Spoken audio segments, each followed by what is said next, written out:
السلام علیکم ورحمۃ اللہ وبرکاتہ۔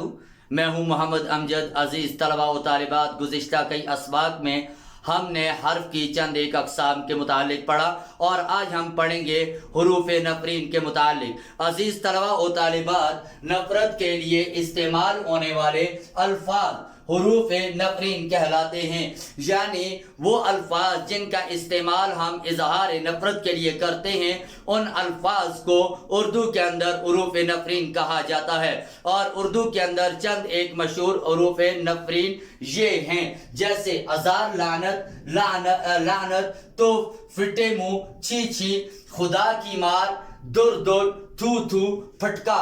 اب ان حروف میں سے چند ایک کی مثالیں آپ کے سامنے رکھتے ہیں اور ان مثالوں کے ذریعے ہم نے نفرین کی تعریف کو اچھی طرح سمجھنا ہے۔ آئیے آپ کے سامنے مثال رکھتے ہیں۔ سب سے پہلے آپ کو ہزار لعنت کی مثال دیتے ہیں، جیسے ہزار لعنت تمہارے جھوٹ پر، یعنی کسی انسان کے جھوٹ بولنے پر اظہار نفرت کے لیے جس لفظ کا استعمال کیا گیا وہ لفظ ہے ہزار لعنت۔ تو اس لیے اس جملے کے اندر ہزار لعنت جو لفظ ہے یہ حرف نفرین ہوا۔ اب آپ کے سامنے مثال رکھتے ہیں تف کی، جیسے تف ہے تمہاری مردانگی پر۔ اس جملے کے اندر کسی انسان کی غیر مردانگی والی حرکت یا اس کی بزدلی پر اظہار نفرت کے لیے جس لفظ کا استعمال کیا گیا وہ لفظ ہے تف، اس لیے اس جملے کے اندر لفظ تف جو ہے وہ حرف نفرین ہوا۔ اب آپ کے سامنے مثال رکھتے ہیں فٹے منہ کی، جیسے کہ تمہارا فٹے منہ، تم نے والد کی بات نہ مانی۔ یہاں اس جملے کے اندر والد کی بات نہ ماننے پر اظہار نفرت کے لیے جس لفظ کا استعمال کیا گیا وہ ہے فٹے منہ، یعنی تمہارا فٹے منہ، تم نے اپنے والد کی بات نہیں مانی، اس لیے اس جملے کے اندر لفظ فٹے منہ جو ہے یہ حرف نفرین ہوا۔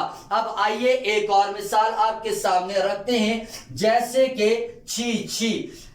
اس کی مثال، چھی چھی تم سے یہ امید نہیں تھی۔ اس جملے کے اندر کسی نے کسی سے اچھی امید لگا رکھی تھی لیکن وہ اس کی امید پر پورا نہیں اترا اور اس وجہ سے اظہار نفرت کے لیے جس لفظ کا اس نے استعمال کیا وہ ہے چھی چھی، اس لیے اس جملے کے اندر حرف چھی چھی جو ہے یہ حرف نفرین ہوا۔ عزیز طلباء و طالبات، جن الفاظ کا ہم اظہار نفرت کے لیے استعمال کرتے ہیں ان الفاظ کو حروف نفرین کہا جاتا ہے۔ میں امید کرتا ہوں آج کے سبق کو آپ نے اچھی طرح سمجھ لیا۔ مجھے اجازت دیجیے، آپ سے دوبارہ ملاقات ہوگی۔ السلام